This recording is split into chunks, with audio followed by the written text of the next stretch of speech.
Retrospectiva Inter 2023. Vamos falar de tudo o que aconteceu no Internacional neste ano e projetar o que pode acontecer 2024 sem os erros de 2023. Bora falar sobre isso? Mas antes, te inscreva no nosso canal, ative as notificações e deixe aquele joinha.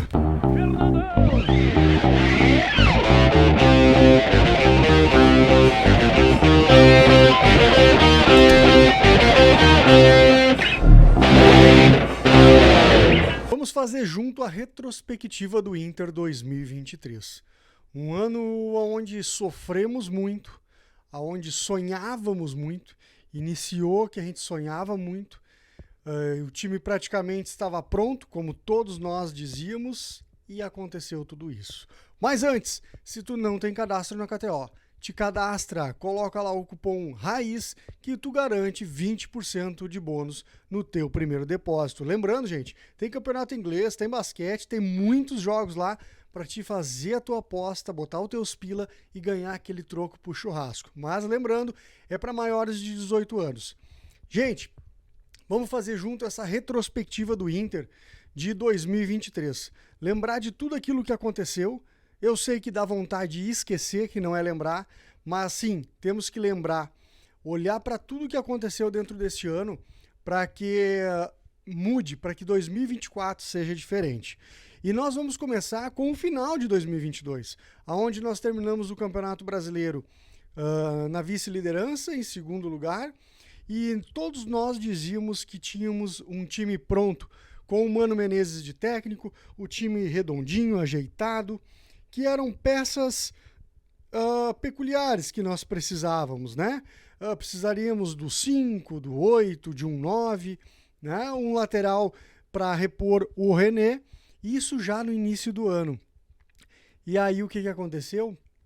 Erros de contratações, não contratações, demora para contratar, e levou o Inter a ter um ano tenebroso. Começou o Campeonato Gaúcho, o Internacional sofrendo para ganhar dos times inferiores a ele.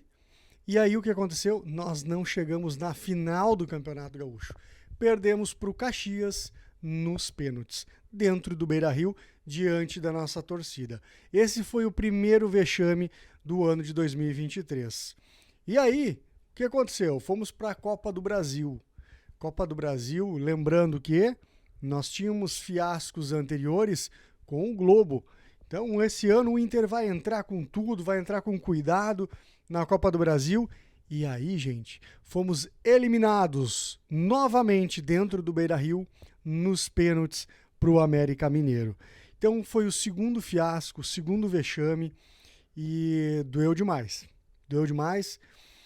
Começou o Campeonato Brasileiro e o Inter em altas e baixas, começou a Copa Libertadores e o Inter também veio de uma primeira fase irregular, mas se classificou ainda em primeiro do grupo e teve riscos de nós, momentos ali, que a gente poderia não ter se classificado. Todo mundo lembra disso.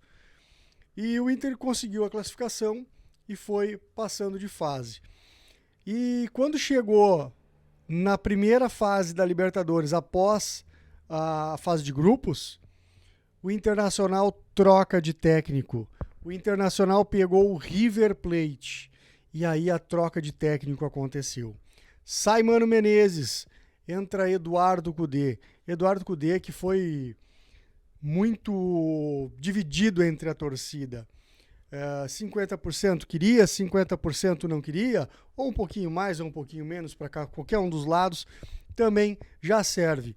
E aí, nós fomos lá, perdemos o primeiro jogo por 2-1, sendo que nós poderíamos ter ganho. Mas faltou um pouquinho do nosso técnico, um pouquinho de peças de reposição que nós não havíamos tido ainda.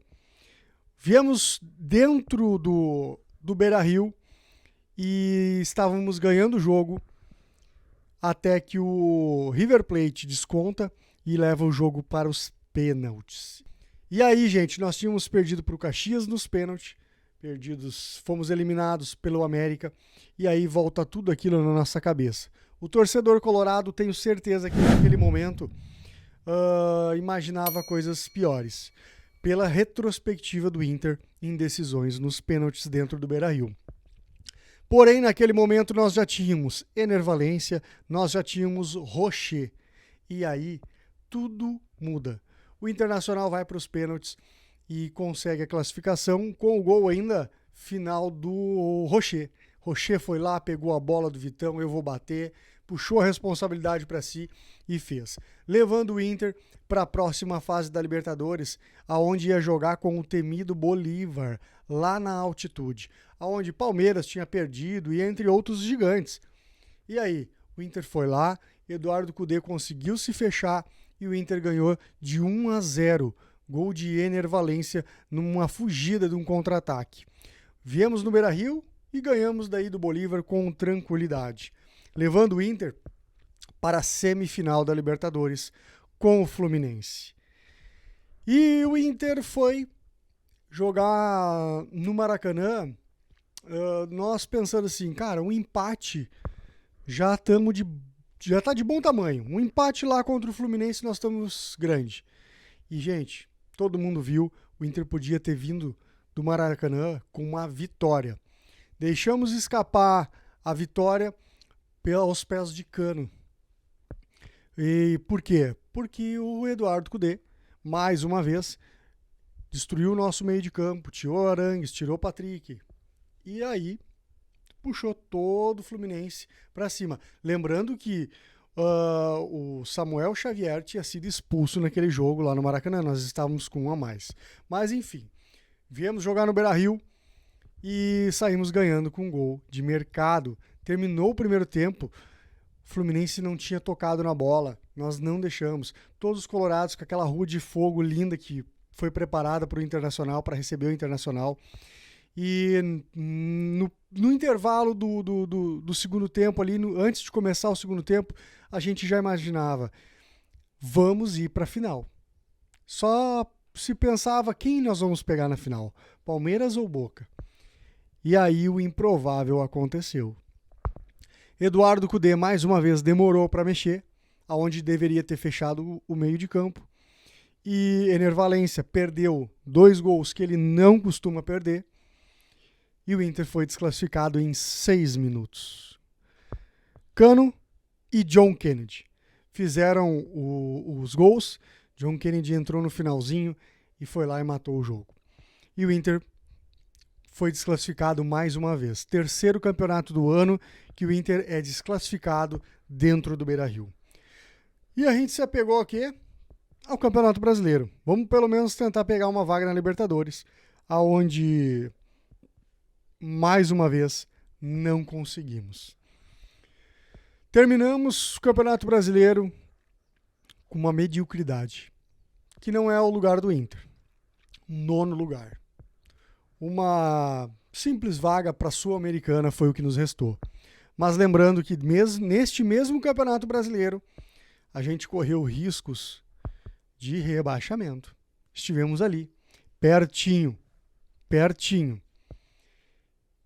E aí, a grande disputa de 2023, aonde foi? Ela foi fora das 4 linhas.